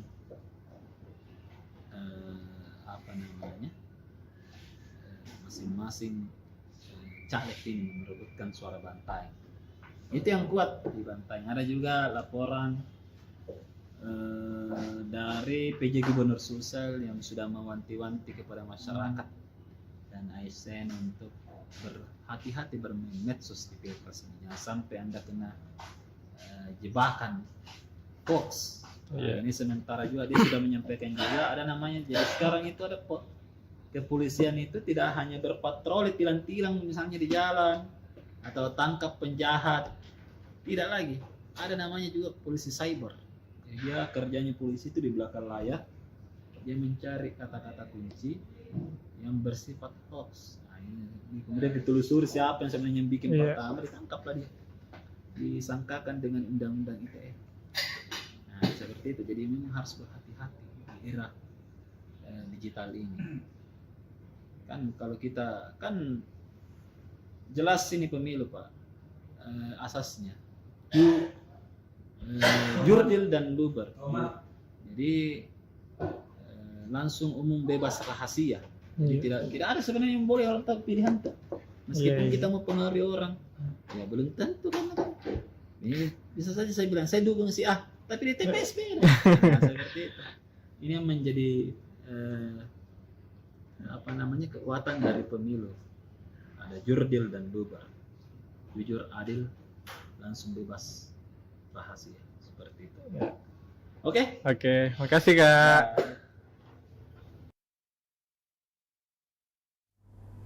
Baik, selanjutnya kita beralih ke halaman yang tentunya menjadi idola bagi orang-orang Makassar, yaitu rubrik Tribun PSM. Bisa dilihat dengan jelas, dengan jelas di layar bahwa dengan headline "Jagat Tren Tak Terkalahkan" dengan titik atau poin merah "Waspada Kebangkitan The Guardian". Informasi lebih lengkapnya terkait PSM Makassar bertekad menjaga momentum ketika bentrok dengan Bayangkara FC pada pekan 22 Liga 1 2023-2024. Kemenangan pastinya berusaha diamankan di Stadion B.J. Habibie, Parepare pada Jumat 8 Desember 2023 pukul 8 malam nanti. Pasukan Ramang membutuhkan 3 poin demi perbaiki posisi di klasemen. Mereka sekarang ini di peringkat 10 dengan 27 poin. Jika melihat rekor pertemuan kedua tim, PSM Makassar diunggulkan mendulang poin penuh. Dari 11 pertemuan, pasukan Ramang mengantongi 5 kemenangan, Bayangkara hanya menang 2 kali, 4 laga lainnya berakhir imbang. Mungkin informasi lebih lengkapnya ya, kita beralih ke bawah. Ini ada informasi terkait head to head yang dilakukan antara atau yang dijalani oleh PSM Makassar dan juga Bayangkara FC mulai dari Liga 1 di 2017 hingga nantinya di 2024. Ini masih menjadi pertanyaan, siapakah yang akan mendapatkan skor lebih tinggi? Nah, untuk informasi lebih lengkapnya dari rubrik Tribun PSM, kami akan sajikan berikut cuplikannya. Selamat menyaksikan. Halo Kakak Sodi. Halo Faiz, halo Tribuners. Kita kembali bertemu dalam keadaan sehat. Alhamdulillah. Alhamdulillah. Ada apa ini Faiz? Ada apa? PSM besok nih Kak. Iya. nanti. Iya, main PSM. hari ini. Ya, hari ini. Ya. Jadi Tribuners, PSM akan kembali bertanding di pekan ke 22 Liga 1 2023-2024. Kali ini PSM kedatangan tamu Bayangkara FC. Mereka kedua tim ini akan bertemu di Stadion B.J. Habibie Jumat 8 Desember 2022. Kick off-nya akan berlangsung pukul 20.00 WITA atau jam 8 malam. Nah, khusus di edisi Jumat, Tribun Timur untuk halaman PSM terbit dengan tren tidak terkalahkan. Kita tahu bahwa PSM di 5 laga terakhirnya di semua kompetisi, baik itu di Liga 1 maupun di AFC Cup, tidak terkalahkan dengan persentase ataupun mengantongi 2 kemenangan dan 3 hasil imbang. Nah, modal ini yang akan coba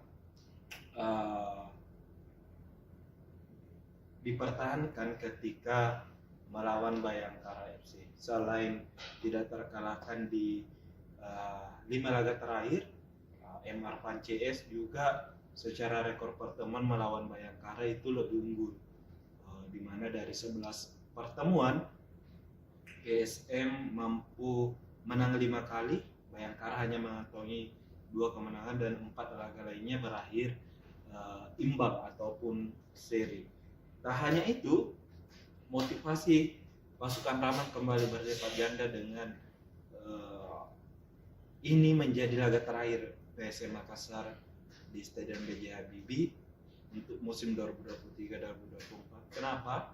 Karena revitalisasi untuk Stadion B.J. Habibie akan dilakukan paling lambat Januari 2024. Saat ini sudah memasuki tahap tender di Kementerian PUPR dan masih menunggu pemenangnya untuk kemudian ditindaklanjuti dengan pengerjaan dan ditargetkan rampung di akhir Desember. Dan tentu ini akan memupas semangat para pemain PSM Makassar demi mempersembahkan 3 poin di hadapan supporter sendiri di laga terakhirnya, karena pasti mereka akan merindukan atmosfer dengan dukungan supporter di beberapa pertandingan ke depan di Liga 1 atau bahkan sampai musim mendatang di 2024-2025. Dan kita tahu bahwa PSM saat ini berada di peringkat 10 dengan 27 poin.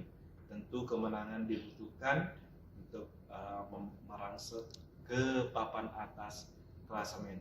Di lain sisi, Bayangkara ini datang ke Parepare dengan hasil yang kurang memuaskan. 15 laga terakhir tidak pernah menang sekalipun. Nah, itu yang sangat. Namun kita tahu bahwa skuad Bayangkara ketika di jendela transfer ini mengalami perombakan. Mereka mendatangkan 11 pemain, ada bintang timnas, ada bintang Sulaiman, kemudian ada Putu Gede, ada Osvaldo Hai. Selain itu ada timnas Singapura, Sulfahmi yang didatangkan. Bahkan ada striker dari Madura, Junior Brando, juga direkrut untuk memang mereka terbebas dari zona degradasi. Kita tahu juara Liga 1 musim 2017 itu sekarang di dasar klasemen dengan poin 11 poin. Dan tentu mereka punya ambisi kuat untuk meraih 3 poin di Stadion B.J. Habibie. Apalagi mereka datang jauh-jauh hari untuk melakukan persiapan. Mereka sudah tiba di Makassar sejak H-3 pertandingan. Tentu ini menjadi warning bagi PSM bahwa anak asuh Mario Gomez datang ke B.J. Habibie untuk membawa 3 poin pulang dari Stadion B.J. Habibie. Begitu Faiz. Iya. Oke, ditunggu nanti main deh Kak. Oke. Ewako. Baik, Tribuners, itulah tadi beberapa review Kita halaman tadi- dari Tribun Halo Timur Cetak. Faiz. Ya. Baik, Tribuners, itulah tadi beberapa cuplikan review halaman dari Tribun Timur Cetak edisi Jumat 8 Desember 2023. Terima kasih sudah menyaksikan review atau highlight Tribun Timur Cetak hingga selesai. Dan jangan lupa saksikan di hari-hari berikutnya karena akan kami sajikan setiap harinya. Untuk itu saya Fiorina Jaretno mewakili kru yang bertugas pamit undur diri. Assalamualaikum warahmatullahi wabarakatuh. Sampai jumpa.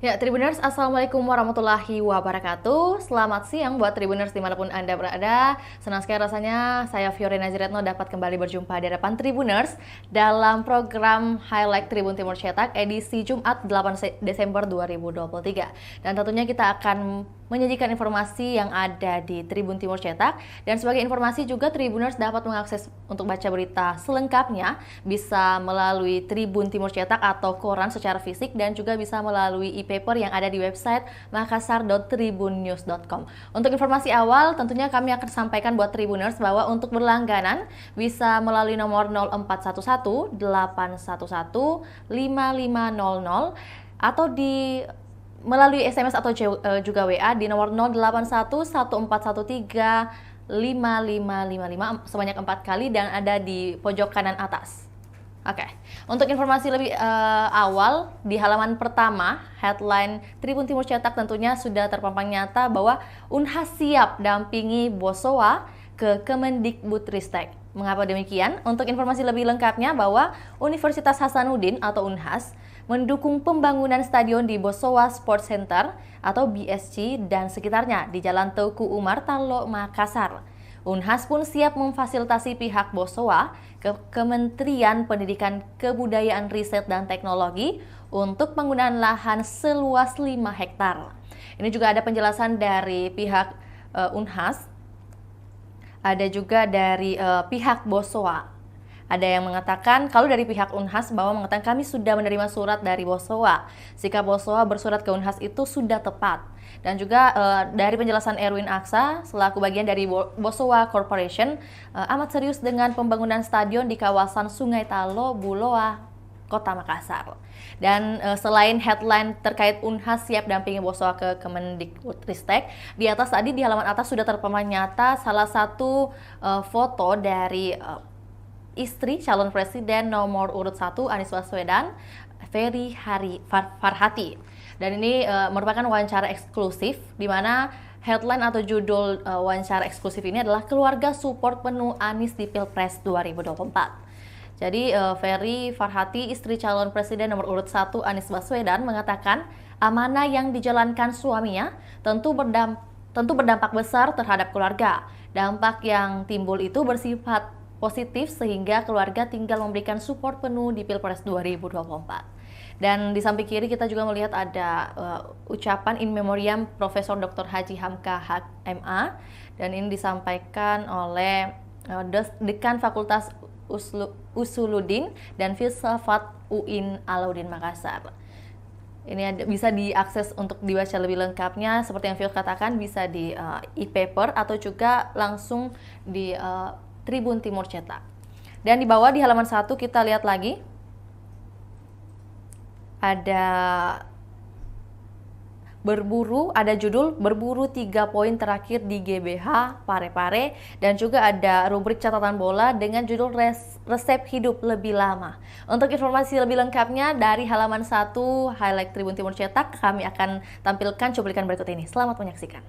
Halo Kak Rex. Halo Faiz, Assalamualaikum warahmatullahi wabarakatuh. Waalaikumsalam warahmatullahi Jadi, ketemu wabarakatuh. lagi Tribuners Iya, untuk Tribun Timur edisi cetak Jumat. Jumat 8 Desember 2023. Iya. Kita akan turun dengan berita tentang rencana Bosowa membangun stadion mini di Makassar. Jadi stadion mini rencananya ini berstandar FIFA. Itu. Jadi ini akan ditempati untuk markas PSM Makassar ke depan. Jadi kapasitasnya sampai 18.000 penonton, sampai 18.000 atau 20.000 penonton. Iya. Jadi stadion mini ini kalau menurut Chairman Bosowa Korporindo Pak Heri Naksa, ini akan dibangun di sekitar bantaran Sungai Talok. Iya. Bantaran Sungai Talok. Itu akan menempati lahan kurang lebih sekitar 5 hektar. Itu. Jadi konsepnya itu katanya seperti stadion-stadion standar FIFA yang ada di Doha, Qatar sana. Mulai dari tempat duduknya sampai dengan rumputnya itu semua berstandar FIFA. Jadi suatu saat nanti menurut Pak Heri Naksa ini kita akan memiliki sebuah stadion yang benar-benar bisa digunakan untuk Pertandingan internasional. Iya. Ya, seperti Heri Naksa mencontohkan yang seperti dimiliki oleh klubnya Lionel Messi sekarang ini, jadi di Amerika. Jadi stadionnya kecil tapi bisa dipakai untuk pertandingan internasional. Nah, sekarang kita memiliki di Makassar ini, di Sulawesi Selatan ini, PSM Makassar hanya memiliki stadion GBH, Gelora B.J. Habibie, dengan kapasitas sampai 18.000 penonton, tapi tidak berstandar internasional, tidak berstandar FIFA. Nah, ini konsepnya nanti Pak Heri Naksa ini kecil tapi standar FIFA, jadi bisa dipakai untuk pertandingan internasional.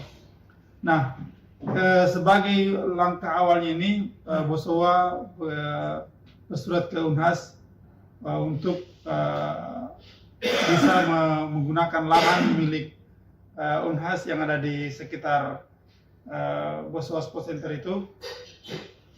Nanti akan digunakan sebagai tempat parkir untuk memperluas lahan stadion agar bisa betul-betul memang sesuai standar yang diterapkan oleh FIFA.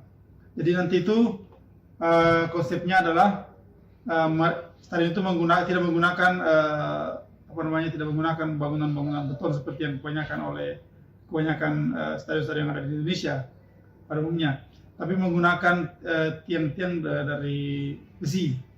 Jadi gampang diubah, gampang dirombak atau gampang juga dipindah-pindahkan. Dan itu lebih menurut Pak Heri Naksa lebih efisien dalam hal sustainable-nya.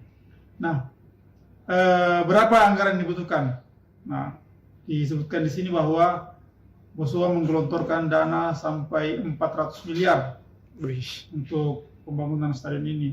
Pembangunan stadion sekaligus lapangan parkir yang bisa menampung banyak sekali kendaraan dan para supporter nantinya. Jadi insya Allah stadion ini nantinya kalau sudah jadi akan menjadi kebanggaan PSM Makassar ke depan. Nah, itu mungkin berita pertamanya, Faiz. Kemudian berita kedua adalah ini masih tentang PSM Makassar. PSM Makassar ini akan berhadapan dengan Bayangkara FC di pekan ke-22 Liga 1 2023-2024. Ini merupakan pertandingan terakhir PSM Makassar di Stadion B.J. Habibie. Karena stadion ini akan direnovasi pada akhir Desember atau awal Januari 2024 dan oleh Kementerian PUPR. Iya. Jadi nantinya ini stadion ini akan digunakan oleh PSM Makassar sampai hingga 5 tahun ke depan seperti sesuai dengan kontrak yang ditandatangani oleh manajemen PSM Makassar. Nah, karena PSM Makassar, karena stadion B.J. Habibie akan direnovasi, maka nantinya pertandingan kandang berikutnya PSM nanti akan berada di luar Sulawesi Selatan. Kemungkinan besar akan dilangsungkan di Jawa Timur. Nah, terkait dengan pertandingan PSM lawan Bayangkara FC karena ini adalah pertandingan terakhir kandang PSM di Sulawesi Selatan. Sudah pasti banyak supporter PSM Makassar yang akan memadati stadion ini, akan memadati stadion B.J. Habibie. Mereka akan menyaksikan pertandingan PSM ini secara antusias. The Maxman salah satu supporter PSM Makassar yang kreatif sudah mengatakan akan mengerahkan kurang lebih 800 anggotanya untuk memerahkan stadion Gelora B.J. Habibie. Ya, belum lagi supporter lain, supporter lain. Jadi kemungkinan besar ini menurut data dari panitia kapasitas yang ditetapkan oleh kepolisian hingga 8.000 supporter kemungkinan besar akan terpenuhi. Jadi besok kita akan lihat apakah teror dari supporter PSM terhadap Bayangkara FC ini akan efektif untuk supaya PSM bisa memenangkan pertandingan. Jadi semua para supporter sangat berharap PSM Makassar bisa memetik 3 poin supaya bisa beranjak dari papan tengah menuju ke papan atas. Itu harapan kami semua, itu harapan para supporter semua. Itu saja mungkin alasannya kisi-kisinya Faiz. Mau lebih jelasnya silakan baca Tribun Timur edisi cetak Jumat 8 Desember 2023. Assalamualaikum warahmatullahi wabarakatuh. Waalaikumsalam. Terima kasih Kak. Baik, Tribuners, itulah tadi penjelasan singkat terkait halaman 1 yang ada di Tribun Timur Cetak. Selanjutnya kita beralih ke halaman berikutnya, di halaman rubrik Mata Lokal Memilih dengan headline atau highlight terpapan nyata, Dr. Udin klaim elektoral Ganjar naik, TKD Prabowo konsolidasi pemenangan. Sebagai informasi lebih lengkapnya, Vio akan bacakan sedikit. Kata pengantar, Ketua Tim Pemenangan Daerah TPD Ganjar Mahfud, Dr. Udin Saputra Malik mengaku elektabilitas Ganjar di Sulawesi Selatan meningkat drastis. Terlebih kepribadian Ganjar dinilai mirip dengan budaya warga Sulsel. Dan adapun statement yang disampaikan langsung oleh Dr. Udin Saputra Malik, yaitu awareness masyarakat ke Ganjar naik, apalagi ini warna baru juga dengan personalitinya, ibaratnya gayung bersambut dengan personality orang Makassar, sombre dan energik. Dr. Udin bercerita, sering mendengar bisikan-bisikan warga kala mendampingi Ganjar Pranowo di lapangan.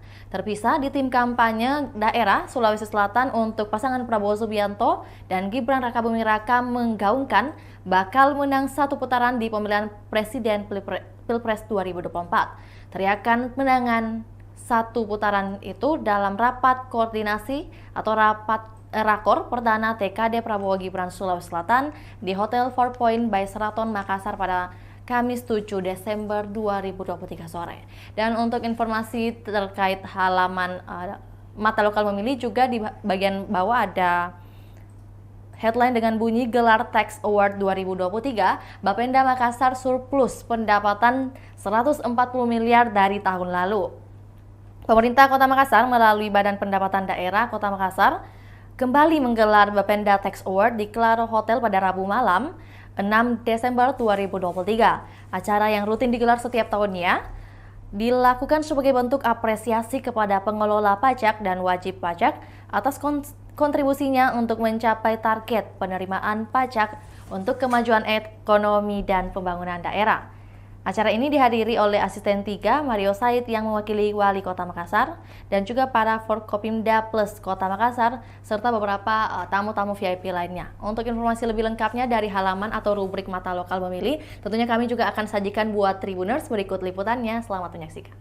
Kasih. Halo Kak. Maksudnya mantap. Kenapa? Gimana, Jadi, bagaimana kabarnya sekarang politik ini Kak? Politik baik-baik saja. Bisanya tuh. Iya Tapi- Kak? Iya, baik-baik saja untuk kita, tapi kalau untuk peserta politiknya nih, pasti mereka sementara berjuang untuk mencari suara ya pada pemilihan umum 2024 mendatang. Kalau ini sekitar lebih sekitar 1 bulan 2 bulan, sekitar Kurang lebih 2 bulan lah Kak. ya, kurang lebih 2 bulan lah ini menuju pemilu 2024. Nah, apa yang terjadi? Kita masuk dulu di tim pemenangan daerah atau tim kampanye daerah di calon presiden. Jadi semua calon presiden ini sudah membentuk tim kampanye daerah di daerah, termasuk juga di Sulawesi Selatan. Iya. Jadi dia kumpulkan semua tokoh-tokohnya, elit-elitnya yang bisa mendulang suara. Nah, kalau kita lihat secara di atas kertas, tim dari Prabowo ini sangat banyak tokoh Iya. Di Sulsel di Sulsel. Meskipun dipimpin oleh orang baru di sini, kita lihat baru di era politik Sulawesi Selatan, tapi di bawah-bawahnya kemudian di atas-atasnya sebagai dewan pembina itu dosen tokoh dosen tokoh ini mereka sementara rapat konsolidasi untuk menyamakan persepsi bagaimana cara memenangkan usungannya Prabowo dan Gibran. Nah, biasanya kan kalau tokoh semua itu ya tidak mau semua didengar. Apakah jadi ini kita memang anunya persamaan persepsinya dikumpulkan bagaimana ya, lebih bagus bertengkar di depan daripada bertengkar di belakang. Jadi begitu. Jadi sementara rapat konsolidasi dan itu kita turunkan apa sebenarnya hasil rapat konsolidasinya. Kemudian dari tim Ganjar ini sudah ada beberapa hasil mungkin hasil survei ya. Iya. Karena ketua tim pemenangan daerah dari Ganjar Mahfud ini, Dr. Udin Saputra Malik, menyampaikan bahwa elektoral Ganjar naik bos di Sulsel. Nah, apakah memang biasanya kan kalau sekelas tim pemenangan itu berbicara pasti kan harus berdasarkan data. Iya. Nggak bisa lapo-lapo aja. Apakah memang ini memang karena memang Ganjar kalau dia sampaikan sudah banyak berkunjung ke Sulawesi Selatan dan itu sudah di beberapa daerah sudah membentuk juga tim dan lain-lain dengan backbone atau tulang punggung timnya itu berasal dari PDIP dan P3. Dan ini yang dua ini menjadi partai parlemen. Nah, ini yang sementara kerjakan dari masing-masing tim. Iya. Anies kita lihat lebih banyak kita dapatkan pergerakan dari relawan dari Anies. Kita belum lihat atau Pak Remes belum pernah mengumpulkan konsolidasi secara besar-besaran untuk pemenangan Anies Baswedan di sini. Kita lihat hanya beberapa relawan-relawan yang bergerak secara parsial. Nah, berbeda dengan di Prabowo dan Ganjar yang sudah bergerak secara konsolidatif. Iya. Tidak boleh orang bergerak kalau konsolidatif itu tidak boleh orang bergerak tanpa ada perintah. Nah, seperti itu. Nah, beda dengan Anies masih parsial-parsial di sini. Apakah memang kita belum tahu pergerakannya, apakah silent pergerakannya? Tapi biasanya kan untuk tim pemenang itu dilihat dari tim konsolidasinya. Nah, memang harus terkonsolidatif, harus seperti tentara sama polisi, tidak boleh orang bergerak tanpa melaporkan. Nah, sampai sama yang kau garap dengan temanmu yang kau garap, seperti itu. Misalnya kan Demokrat, Gerindra, yang sampai sama yang dia garap, misalnya dia hanya garap di satu wilayah di Goa saja, itu tuh hanya negara kayak cara yang tidak bertambah soal. Nah, seperti itulah sebenarnya yang disamakan persepsi. Kemudian metode kampanye juga disamakan. Apalagi yang disamakan adalah strategi meraih suara untuk level-levelnya. Ibu-ibu bagaimana caranya, nasional bagaimana, bapak-bapak politika bagaimana. Seperti itu. Ini yang sementara digarap oleh tim pemenangan Prabowo dan Ganjar seperti itu. Kemudian ada juga komentarnya, barusannya kita dapatkan pernyataan resmi dari Pak Agus Arfinuman. Ya, wakil gubernur Sulawesi Selatan periode 2008-2018. Iya. Dia menyatakan bahwa ini Prabowo Gibran sedang berlayar di ekspedisi dan dibantu oleh angin buritan dari Jokowi. Bayangkan mau bagaimana ini kira-kira ini pelayarannya dari Prabowo Gibran ini. Prabowo saja yang berlayar, bos, itu sudah menakutkan katanya.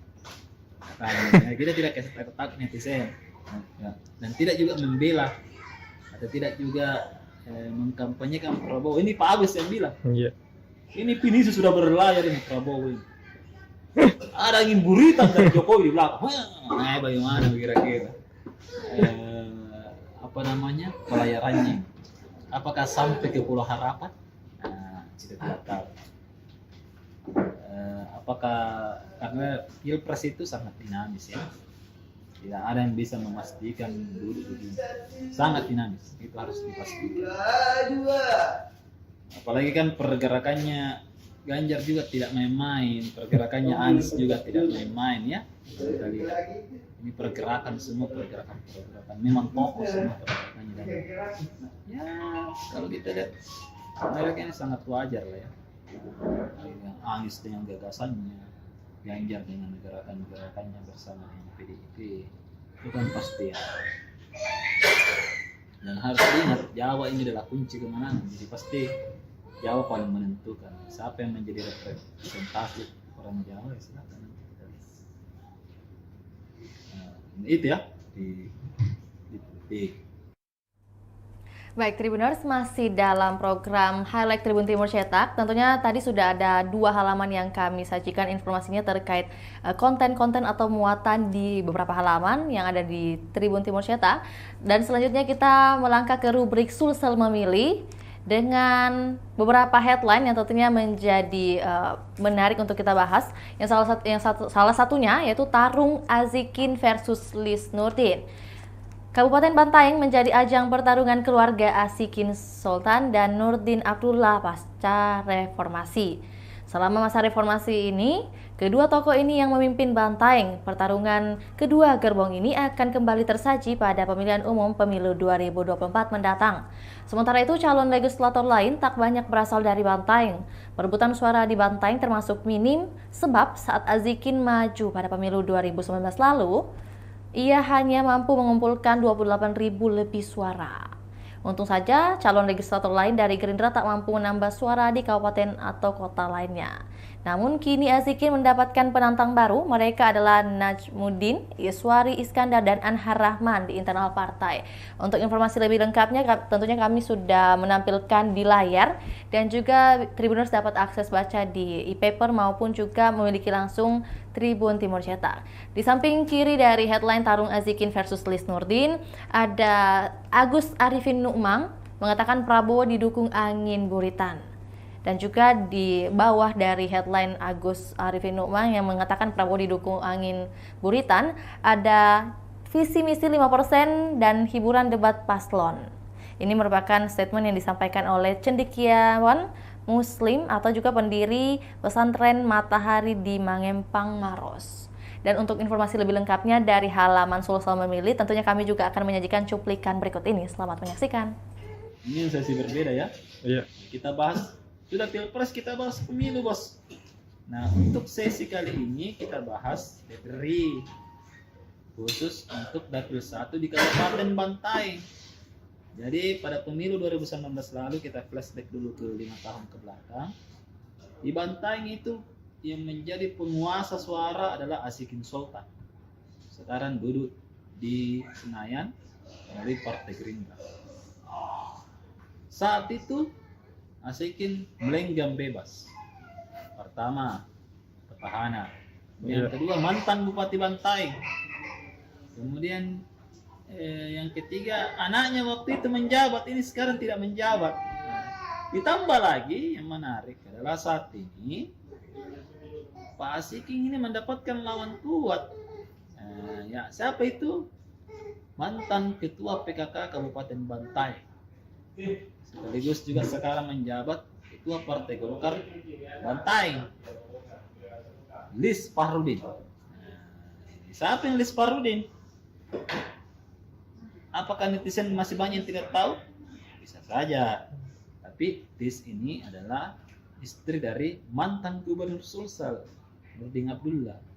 Nah, yang orang asli Bantaeng itu Nurdin Abdullah. Iya. Nah, kalau Ibu Lis orang Pangkep. Nah, bapaknya dulu Pak Prof Fahrudin, rektor Unhas, tahun awal pertengahan tahun 90-an nampaknya itu ya. Nah itu. Nah, apakah Ibu Lis punya jaringan? Pasti punya jaringan di Bantaeng karena 10 tahun jadi ketua PKK. Ibu-ibu yang sekarang, yang dulu anak-anak itu sudah pasti memilih kan, itu sudah tahun 2018 ya, ada 5 tahun lalu ini terakhir beliau jadi ketua PKK dan 10 tahun di sana, dan pasti ini akan ada kecurigaan saya pasti Nurdin Abdullah juga turun kampanye untuk istrinya toh. Nah, seperti itu. Pilih gue ini ibu udah kayak toh. Nah, ini yang menarik karena ada dua mantan penguasa Bantaeng pasca reformasi ya. Iya. Artinya itu kalau kita bicara pasca reformasi memang betul-betul dipilih oleh masyarakat. Kalau